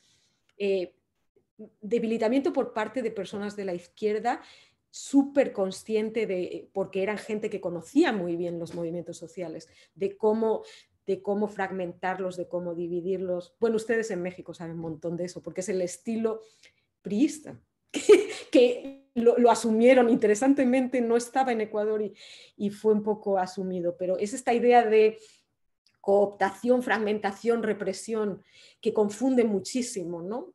Parecido es interesante este manejo de los movimientos sociales, muy similar a la idea de paternalismo. Es una estrategia que confunde también, porque supuestamente integra o escucha y en realidad no lo hace. Eso con los movimientos sociales. Y con respecto a que preguntabas lo de Estados Unidos, esto era en Viana, que preguntaba en Estados Unidos. Bueno, en Estados Unidos, madre mía, ha sido horrible, ¿no? Los últimos 4 años. O sea, un poco eso me inspiró también a escribir ese libro de Undoing Multiculturalism, porque lo que ha habido es una legitimación enorme del racismo ya abierto y descarnado, ¿no? En Estados Unidos, digamos, estaba el paternalismo, estaba un liberalismo así medio hipócrita, en la época del multiculturalismo neoliberal, que le llaman, pero con Trump se legitimó muchísimo el poder decir todo tipo de barbaridades en la esfera pública. Entonces, contra los mexicanos y contra mucho más los jornaleros agrarios, todo tipo de discriminación, pero cómo entra, ahí hay una serie de complejidades, porque que ahora están siendo discutidas, de hecho, con motivo de las elecciones, porque en las elecciones ha habido algo de debate sobre el voto latino. Supuestamente el voto latino ha apoyado a Trump y no a Biden. Eso es lo que dice el New York Times. Yo estoy bastante preocupada con esa representación, porque nos van a estereotipar a todos como trumpistas ahora, en un momento en que Trump ojalá ha perdido las elecciones. Pero parte del debate que se ha levantado con eso es que no se puede hablar del latino como una categoría homogénea, o sea, que los cubanos de la élite de Miami, que venían de las élites de Cuba esclavistas y demás, no puede ser lo mismo que un mexicano indígena mixteco, digamos, o a nivel. Pero en Estados Unidos la idea del y estadísticamente, incluido un español como yo, somos el mismo grupo estadísticamente y tiene sus efectos. Entonces, una de las cosas que ocurren con respecto a los indígenas, y ahí hay variaciones, hay que hacer las entrevistas y ver los individuos, pero lo que yo he observado, porque he tenido estudiantes en Kentucky que han sido zapotecos, por ejemplo, es que algunos se convierten en mexicanos. O sea, llegan a Estados Unidos y se integran como latinos o como mexicanos y dejan de ser específicamente indígenas. La otra solución que a veces ocurre es que algunos recuperan su identidad indígena en Estados Unidos porque lo ven más valorado y entonces, digamos, o sea que hay como estos dos posibilidades, ¿no? Pero bueno, en los últimos 4 años lo que ha habido es un miedo enorme a la persecución, a la deportación y ahora y un resucitamiento de las cosas más antiguas, como lo que comentaba el programa de braceros, ¿no? Que se llama la visa B1 o no sé qué, pero es el programa de braceros otra vez. Y incluso creo que Trump, esto lo leí hace un par de días en el New York Times, está bajando el salario de los trabajadores agrícolas, quiere bajarlo antes de irse del poder en los no sé cuántos días que le quedan. Bueno, sí, ya acepta, ya que no ha podido dar golpe de Estado. Los días que le quedan quiere hacer eso, ¿no? Bajar el salario de los braceros. Y interesantemente quiere acabar con la inmigración legal y la indocumentada, pero a la vez traer braceros. O sea, es todo, es muy complicado, ¿no? Muy complicado todo ese tema de los latinos, pero aquí se habla mucho como monolito, como bloque.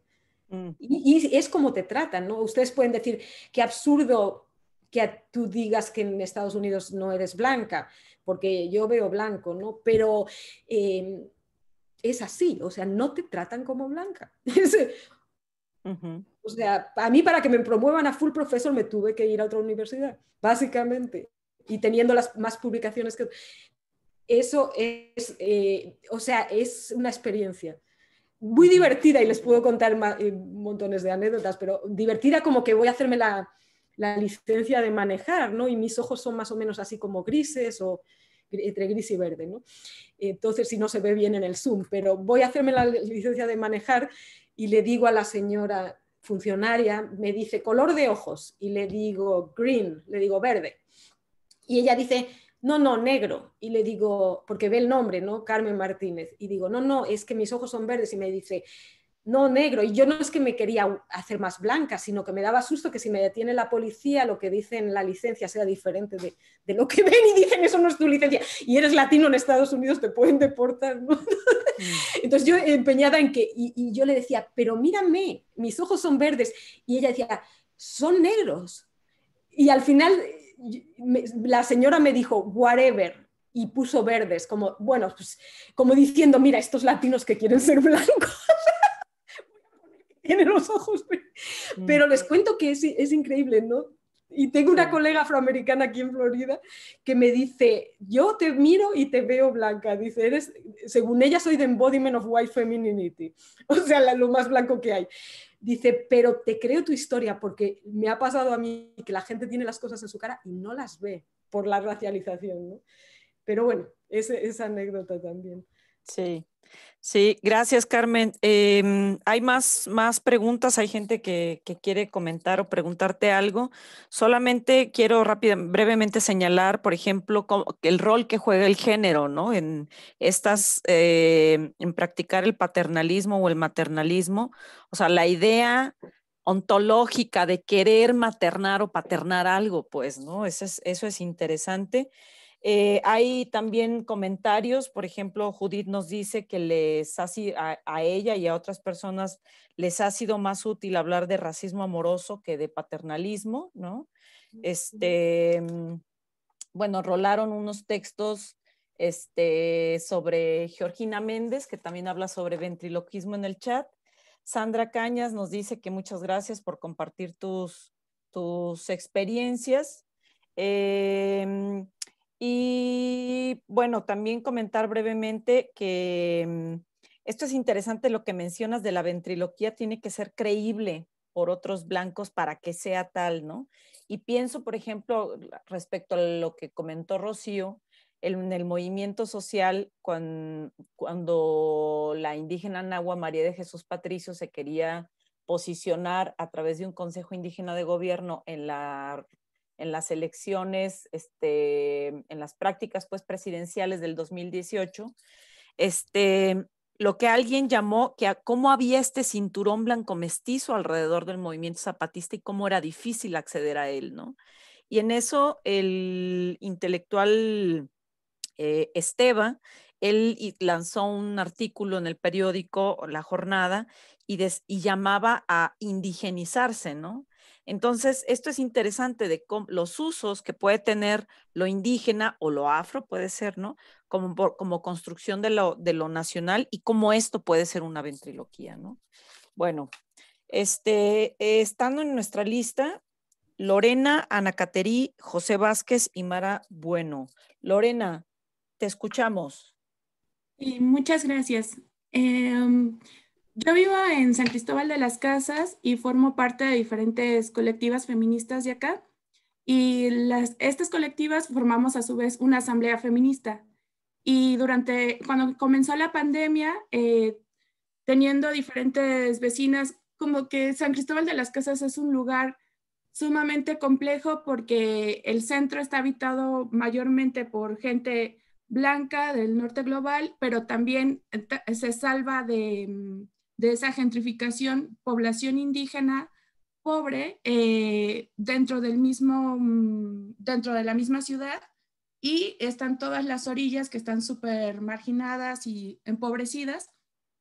El cuento está como geografía porque es parte de cómo nos fuimos dando cuenta que casi la mayoría de nuestros vecinos más empobrecidos se quedaron sin trabajo por la pandemia, porque vendían en el andador, porque trabajaban para el turismo, limpiaban casas, etcétera. Entonces, como parte de esta organización feminista, que es súper diversa, donde también hay mujeres indígenas y personas trans, decidimos empezar a hacer acopio de víveres para empezar a repartir a la población que lo necesitaba, y le dimos prioridad a mujeres indígenas, personas adultas mayores, etcétera. Hicimos un listado a personas trans que trabajan,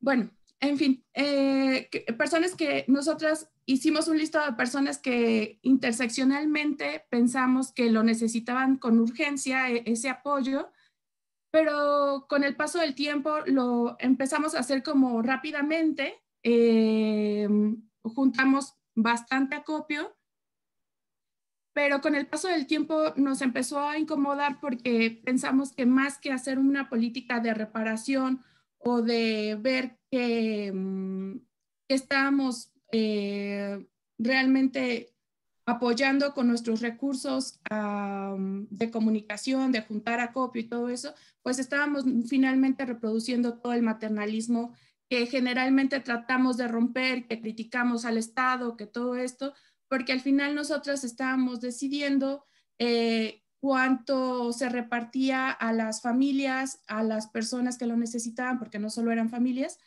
Y entonces nos hicimos una autocrítica, decidimos dejar de hacer esta repartición después de casi 4 meses de estar haciendo estas despensas. Hablamos con las personas que les estábamos haciendo la repartición y todo esto, y después pensamos que igual hubiera sido mucho mejor hacer la repartición directa de dinero, porque así las personas hubieran podido utilizar de la forma que necesitaban directamente, porque al final es difícil salir de esta misma idea de maternalismo cuando ves la urgencia vecina. Y ahora está el asunto del huracán. Tenemos compañeras en Guatemala y eso, también feministas, que son indígenas, que están haciendo acopio nuevamente de víveres y eso, ropa, y es como una cosa como que de lo inmediato, de ver la urgencia de la inundación, de gente que se está quedando sin casa, de gente que está viviendo en refugios, pues quieres actuar en la inmediatez y apoyar en lo que puedes, pero al final, ¿cómo salir de este maternalismo que que queremos dejar de reproducir, porque es finalmente reproducir esta relación de poder que pues termina jodiendo mucho más que ayudando. Y yo sé que es un poco enredada la historia porque es algo que seguimos debatiendo de cómo no caer, pero al mismo tiempo hacer. Gracias. Gracias, Lorena. Esto, bueno, son los 3 minutos de tiempo que tenemos. Carmen, te quería comentártelo, o se me pasó comentártelo más bien. Esto es para lograr escuchar como la mayoría de voces, ¿no? De 3 minutos.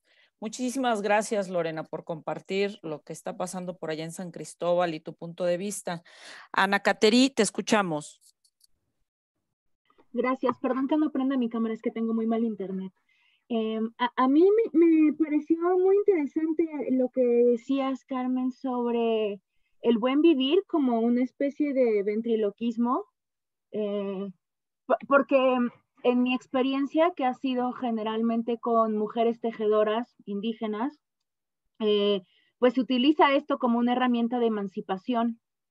Y yo lo que he notado es que se ha también despolitizado y se ha asimilado desde lógicas occidentales, justo pues como que le dio la vuelta, ¿no? Porque ahora que lo mencionas, pues si en realidad es una idea de Occidente o una idea blanca que fue impuesta y después fue reasimilada, me parece como un fenómeno súper interesante y sobre todo porque justo ahorita se está utilizando como una herramienta de emancipación para muchos grupos de mujeres que no sé si necesariamente categorizar como feministas, pero sí que hacen movimientos de cambio social, ¿no? Y entonces, pues, más bien me gustaría saber qué opinas de eso, ya, porque yo quería preguntarte si nos podías como indagar un poco más, pero ya más o menos lo respondiste hace rato. Pero pues nada, me pareció como muy interesante porque yo pensaba justo, toda ilusa yo como siempre, que era, pues que sí era una idea que surgía de las comunidades indígenas y que se estaba asimilando desde otras lógicas, ¿no? Como una suerte de extractivismo epistémico y se estaba despolitizando. Y ahora, pues saber que es como en el sentido contrario y que da casi que toda una vuelta me parece muy, muy interesante. Y pues ya. Gracias, gracias, Ana. José Vázquez, Mara Bueno, y se ha sumado Jaime López. Te escuchamos, José Vázquez. Hola, ¿qué tal? Muy buenos días. Primero que nada, agradecer a la profesora Carmen por esta magnífica presentación. Bueno, yo soy oaxaqueño, radicando en Estados Unidos. Me encuentro en el programa de estudios étnicos de la Universidad de Colorado. Nada más, mi comentario va en el sentido de que me pareció interesante no dejar de lado el papel del Estado-Nación, ¿no? El papel del Estado-Nación, yo creo que cuando lo podemos confundir como paternalista, pues obviamente el Estado-Nación no es suave, ¿no? No deja su influencia opresora, vamos a decirlo así, suave, ¿no? Y mi punto va sobre, en ese sentido del Estado-Nación, cómo identificar en el contexto oaxaqueño de los migrantes indígenas, específicamente en el estado de California, cómo desde el inicio de la apropiación del territorio mexicano por parte de Estados Unidos, esta idea de colonizar México a través del capital, pues provocó que estas relaciones de poder a nivel laboral, pues explican muchas de las dinámicas que hoy vemos, ¿no? En Estados Unidos.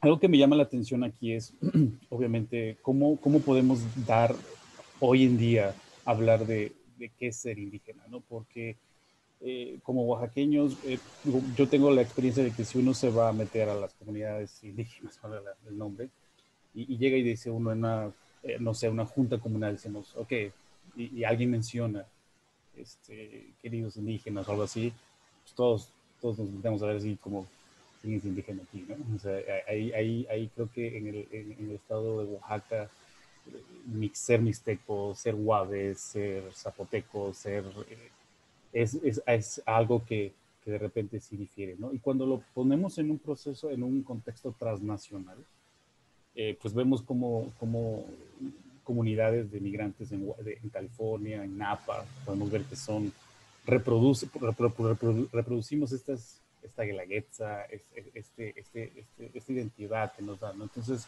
¿cómo entender esa identidad indígena en un contexto transnacional y ponerla en conversación con estos marcos teóricos, como usted decía en su pregunta? ¿Cómo distinguir el paternalismo? ¿Cómo cuestionarlo, ¿no? Entonces, yo creo que a través de estas teorías como teoría crítica de la raza, ¿no? Teoría del ser del colonialismo, ¿no? Yo creo que nos ayudan a entender de que la identidad indígena, pues, híjole, sí es a veces problemática. Gracias. Muchas gracias, José. Saludos hasta allá. Y Mara Bueno y luego Jaime López. Mara, te escuchamos. Hola, gracias. Pues yo estoy pensando en paternalismo y cómo ha usado las ideas de progreso, desarrollo y el buen vivir para, utilizar la educación en su papel de decidir cuáles son los conocimientos deseables y cuáles son, y jerarquizarlos, ¿no? Y además las metodologías de educación, cómo se ha vuelto el trabajo de la tierra y con los conocimientos textiles, bordados y demás, como un conocimiento indeseable o innecesario, o que incluso obstaculiza que llegues a tener una buena vida, ¿no? Y ahí me atoro un poco también porque, bueno, pienso en lo que estabas hablando sobre el trabajo infantil y cómo se ha utilizado este tipo de prácticas como trabajo infantil, porque ha sido una manera de pasar estos conocimientos, ha sido que lo haces desde pequeño, ¿no? Que te llevas al chiquito a trabajar la tierra contigo. No sé qué tanto sea por necesidad y qué tanto ha sido tradicionalmente, por usar una palabra, una manera de transmitir ese conocimiento y las consecuencias de la pérdida de estos conocimientos que ahora son solo deseables como un capital cultural que se vende como lo indígena, ¿no? Como lo bonito de ser indígena, un huipil o algo así, ¿no? Y no sé qué tanto, bueno, hay por ejemplo una escuela ahora en Oaxaca que está haciendo un trabajo muy admirable sobre la recuperación del bordado de cadenilla y que está dirigido exclusivamente a personas que tengan una conexión directa con la comunidad y que no se puede acceder si no tienes esta conexión directa. Estoy como... porque se ha ido perdiendo, ¿no? Los niños o las jóvenes no quieren necesariamente aprenderlo de sus madres o de sus abuelas, y entonces en un intento de recuperación de estos conocimientos se ha abierto esta escuela, ¿no? Uh-huh. Sí. Gracias, Mara. Muchas gracias. Jaime López, te escuchamos.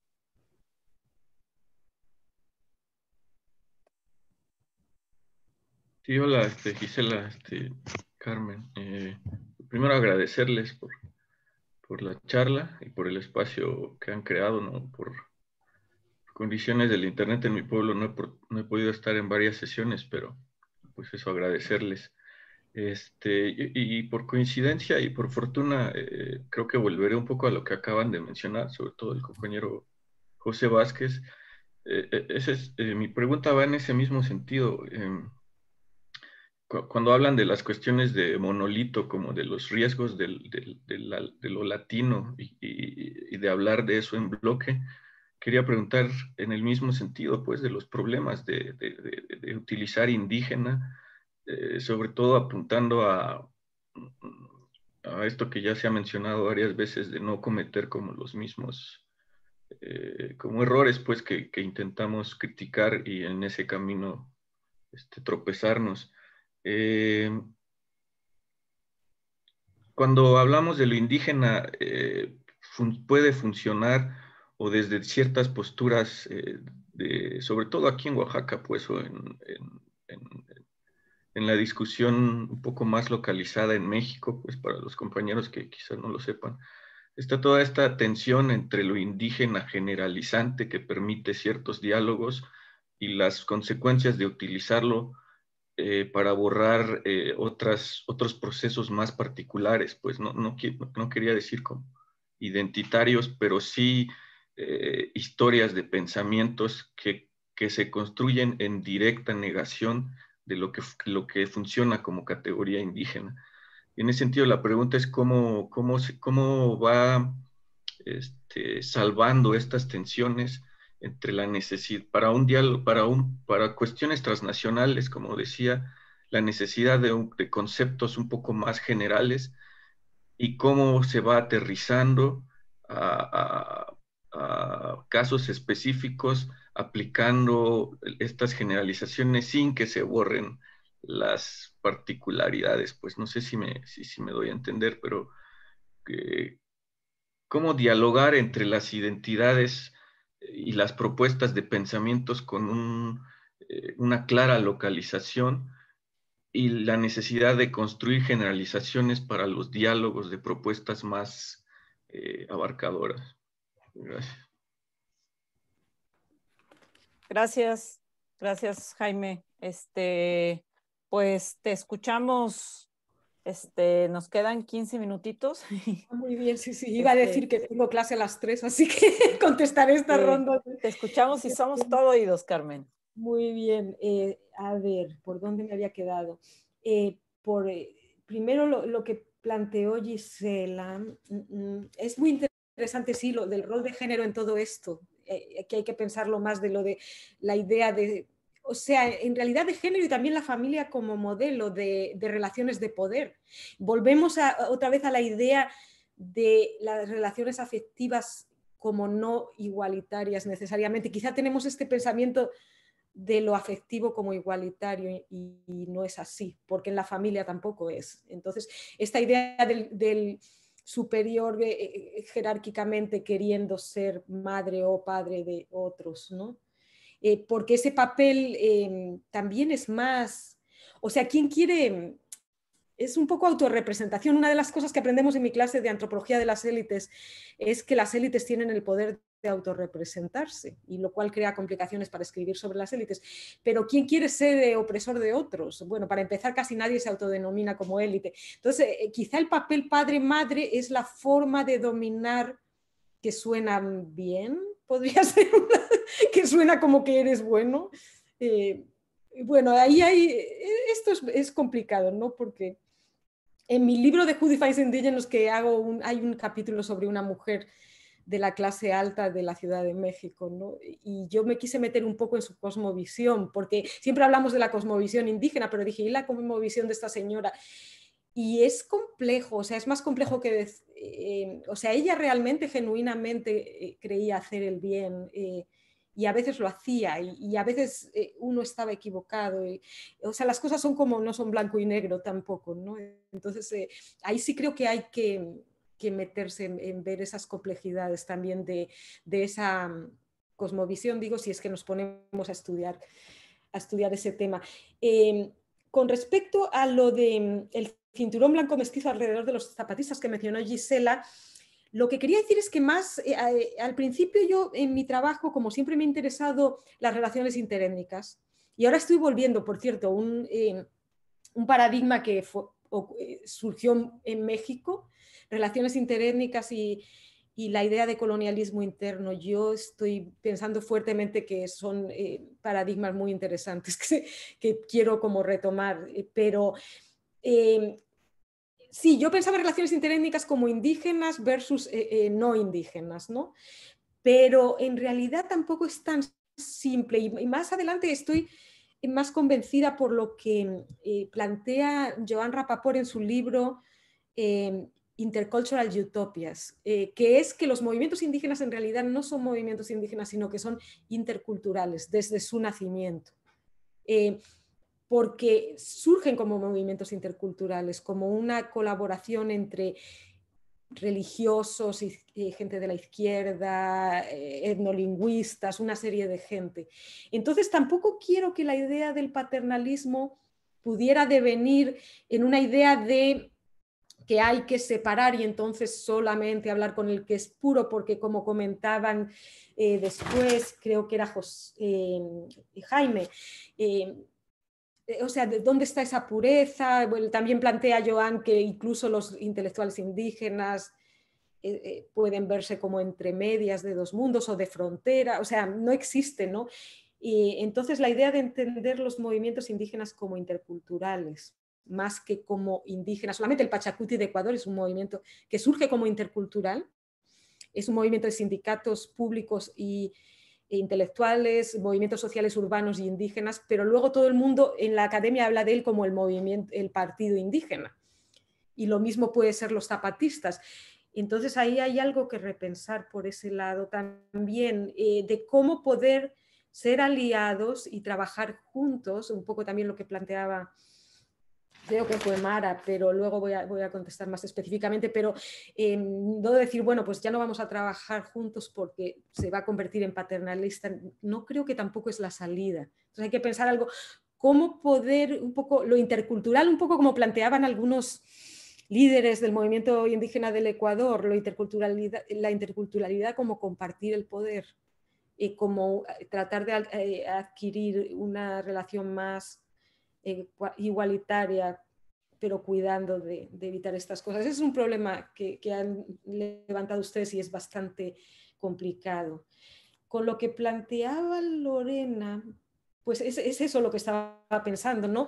Que si la persona, digamos, hay una pandemia o hay un huracán y necesitan, pues tampoco diríamos por no ser paternalistas, dejemos que la gente pase hambre, tampoco. O sea, hay algo que es la solidaridad que en América Latina es muy fuerte y muy importante y no se opone necesariamente. Ahora, a veces es un poco, me estoy acordando del libro de Javier Aullero, La política de los pobres. O sea, a veces no es tanto dar, sino cómo se da, porque hay formas de dar que pueden ser paternalistas y otras formas que no, quizá. Entonces ahí habría que repensar, no tanto si las personas necesitan, no voy a dar, sino cómo se da de manera que no se ponga para abajo al otro, que no sea paternalista, que no sea condescendiente o que no refuerces la idea del otro como un inferior. Entonces ahí sí habría que pensar cómo dar más que no dar, porque o sea, la solidaridad es una tradición y en México con terremotos, con todo eso es sumamente importante. Ana estaba preguntando, el buen vivir, madre mía. Bueno, te aconsejo también que te veas mi artículo, que también ese sí está en castellano, lo voy a pasar a Gisela para que lo pase al grupo sobre el buen vivir. El buen vivir... Yo ahí me agarro un poco de Pedro Pitarch. ¿Por qué el buen vivir es tan útil y a todo el mundo le gusta? Porque dice Pitarch, ok, tiene una palabra indígena, suma causae, suma camaña, es medio, tiene a veces, dependiendo, la gente lo usa de maneras completamente diferentes. Y lo que yo me preocupé es en ir a ver cómo lo usaban, ¿no? Entonces me fui a la Constitución del Ecuador y dije, a ver, ¿qué significa buen vivir en la Constitución? En la Constitución significa básicamente derechos económicos y sociales, democracia sustantiva. Y nada tiene que ver prácticamente con lo indígena, más que propone la diversidad y la interculturalidad. Luego me fui a ver qué significaba para otros autores, digamos Catherine Walsh y otros autores. Y era una cosa más tipo estereotipos de lo indígena, como comunitario, armonía con la naturaleza y una serie de cosas. ¿Qué significa? Bueno, para otros funcionarios, miré para distinta gente. En realidad el buen vivir, hablando de eso, sí surge técnicamente de indígenas, pero no, o sea, los que han hecho, por ejemplo, Bretón tiene un artículo donde hace una investigación y mira hasta los textos coloniales, mira las etnografías y todo. No existe mención de este término hasta el año 2000, prácticamente, o quizá un poquito antes, en los años 90. No surge, ¿no? Por ejemplo, Catherine Walsh cita, para hablar del buen vivir, Catherine Walsh cita a un filósofo suizo que se llama Esterman, el cual usan en Ecuador la iglesia para enseñar qué es ser indígena a los indígenas. Usan a este Esterman. Pero Esterman en su libro que se llama Filosofía Andina no menciona el buen vivir, sino que dicen, bueno, usa todo lo que dice en Filosofía Andina y le llaman a eso buen vivir. Entonces, buen vivir, como al estilo Laclau, sería un significante vacío. O sea, tiene tanto éxito porque es atractivo, tiene lo indígena como forma de legitimación y no dice nada. O sea, bien vivir, ¿quién se va a oponer a vivir bien? Nadie. Entonces, pero por eso es muy útil, pero hay que ver qué significa. Otras personas, digamos, alguien que lo ha impulsado muchísimo en América Latina, que es Alberto Acosta, que fue el presidente de la constituyente ecuatoriana y fue el primero en meterlo ahí. Él lo que toma son teorías de degrowth, post-development, Amartya Sen, o sea, una serie de teorías europeas, porque además él es estudiado en Alemania, y también teorías de autores como Miñolo, como Arturo Escobar y de tal. Y eso entra, pero es fascinante este tema, es otro que quiero estudiar yo, es cómo estas teorías posthumanistas y de crecimiento y todas estas, post-development y todo esto, entran a las constituciones como ideas indígenas y luego se implementan en políticas públicas, ideas de las ciencias sociales. Bueno, eso es muy, muy interesante si trazas todo de dónde viene todo. Que es del mundo indígena, tiene un lado del mundo indígena y es que, según han trazado algunos investigadores, el primero que escribe de eso, yo creía que sería Bolivia, pero no, vi que surgía en realidad en Ecuador, aunque surge más o menos alrededor del año 2000 en Ecuador y en Bolivia, y hay dos intelectuales, Carlos Viteri en Ecuador y Simón Yampara en Bolivia, que son dos intelectuales indígenas, que son los primeros que hablan de esto. Pero y Viteri es un político, ¿no?, que ha estado en el gobierno de Correa y demás, también es quichua de la Amazonía ecuatoriana, o sea que además viene de la Amazonía, no de la sierra, no de los Andes, pero parece ser que lo que hubo fue un taller de Naciones Unidas, donde juntó a estos intelectuales indígenas y les dijo, a ver, piensen qué es el desarrollo para ustedes. Y entonces se pusieron a pensar y Viteri dijo, pues le voy a llamar summa causae. Y según dicen, el primer iteration de este desarrollo de Viteri era bien parecido a la idea de desarrollo occidental.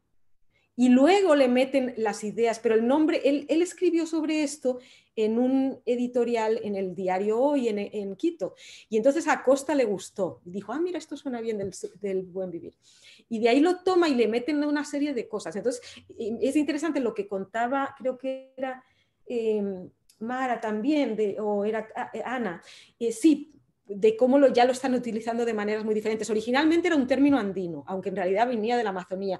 Luego los Shuar lo tomaron y se han inventado el Tarimiat, que significa buen vivir en el Shuar Chicham. Luego dijeron que también era de los afrodescendientes, dijo la Catherine Walsh. Y luego también era de la India. Y a mí una de mis preguntas que tengo si no tiene que ver con algo de Naciones Unidas en realidad, un término que en realidad viene porque una colega que trabajaba en desarrollo de Naciones Unidas de una dijo, claro, el buen vivir, el término que estaba desde los años 70. Entonces, bueno, pero sí, entonces ahí tiene una conexión con los intelectuales indígenas, pero tenía otro significado. Y luego lo escribe Viteri en su tesis de licenciatura y de ahí lo toma el gobierno. Pero luego cuando lo toman los gobiernos, ahí ya tiene un papel de legitimación política, o sea, ya con aberraciones tales como pozos petroleros en la Amazonía ecuatoriana, donde dicen el petróleo te trae el buen vivir.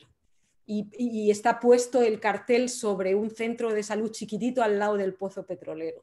O sea, como ya los gobiernos se volvieron extractivistas y lo usaron como legitimación política. Entonces, la historia es complicada, pero yo creo que sí hay que trazarla. O sea, no todo es malo, puede tener ideas ecologistas, post-desarrollo no es malo en sí mismo, o de crecimiento, son ideas por cambio climático, tenemos que hacer algo, pero ¿por qué decir que son indígenas si son de otras partes? Esa es otra pregunta, ¿no? El papel del Estado-Nación, miré a lo de José. El papel del Estado-Nación, pues sí, es bien importante. Yo en mi libro sí lo tomo muy, muy en cuenta. En el caso de Baja California, una de las cosas que yo argumenté en mi libro es que cuando la bibliografía que yo había leído decía que los mixtecos creaban un movimiento social muy fuerte porque el Estado era débil en la frontera, eso lo decía Kearney y otra gente. Y yo lo que vi es que los que estaban fomentando la identidad mixteca en realidad eran funcionarios del gobierno, incluidos funcionarios mixtecos, maestros y demás. Entonces, el papel del Estado sí era muy fuerte. Claro, ahí es muy complicado responder a esta pregunta ahora, pero lo que diría es que cómo se cambia esto en contextos transnacionales, cómo viajan estos conceptos, ¿no? Ahí viene mi proyecto teórico, que es ver el tema racial o étnico en contextos concretos, porque adquiere también, o sea, puede ser un significante vacío, digamos, el buen vivir o qué es ser indígena, pero adquiere significados muy concretos en contextos de poder y de economía política. Digamos, con el extractivismo puede adquirir un significado, con otra cosa otro. Entonces, lo importante es ver esos significados concretos, pero también ver, como hace este seminario, también procesos más amplios y comunes, ¿no? Por ejemplo, lo indígena, hay muchas cosas comunes que van desde México hasta Chile por el colonialismo, por cómo se organizaron los pueblos de indios bajo la colonia. Y tienes organizaciones y formas de operar muy similares, y como esto que cuento de los protectores de Indias. Esas son cosas que trascienden a proyectos más locales porque la colonia era más global, ¿no? Bueno, sí, yo creo que lo de Mara, de la crítica de los aliados, ya respondí. Lo del trabajo infantil, bueno, ese también es un tema complicado, pero dependen, ¿no? Sí, o sea, todos los niños aprenden, pero de eso a los niños trabajando como jornaleros en la agricultura, sería interesante preguntar a las personas, ¿no? Es lo que yo hice, ¿no? Le pregunté a chicas que habían trabajado de niñas como jornaleras agrícolas y ¿qué significó para ti trabajar de niña? Y dice, bueno, pues porque era pobre. Y ahí entra otra dinámica, que es la familia también, porque los jornaleros no trabajan como personas, sino como familias, y eso también viene de la colonia, donde trabajaban como familias y a veces se apuntaba el nombre del hombre solo, pero no tengo tiempo, pero les animo a leer mis cosas sobre eso. Sí. Pues yo creo que ya he contestado un poco a lo de Jaime sobre lo indígena, también muy complicado, muy complejo, y cómo pasar de lo general a lo específico. Entonces, muchas gracias por los comentarios. Lo siento que me extendí un poco más, pero las preguntas eran muy buenas. Sí, sí, sí. Sí, muchísimas gracias, Carmen. Bueno. También me disculpo por no ver el chat, pero no soy tan poderosa de poder estar conversando y viendo el chat al mismo tiempo. Sí, sí, sí, es complicado, no te preocupes. Solamente, bueno, finalizando ya, Sandra Cañas también dice, también sería interesante, importante ver cómo diferentes colectivos y movimientos indígenas en contextos particulares se han apropiado críticamente del buen vivir para construir agendas de lucha y resistencia. Claro, sí, ¿no? Como la apropiación crítica y la resignifican, ¿no?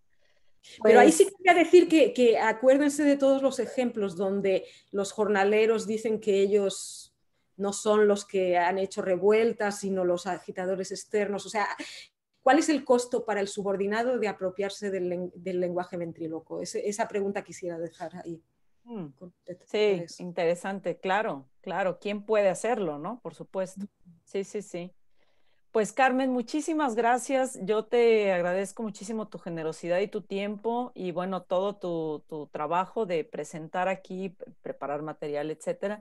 Y también a las personas que estuvieron aquí por interesarse en estos temas y preguntar, ¿no? Porque nos ayuda a pensar también a las personas, a las demás que estamos escuchando.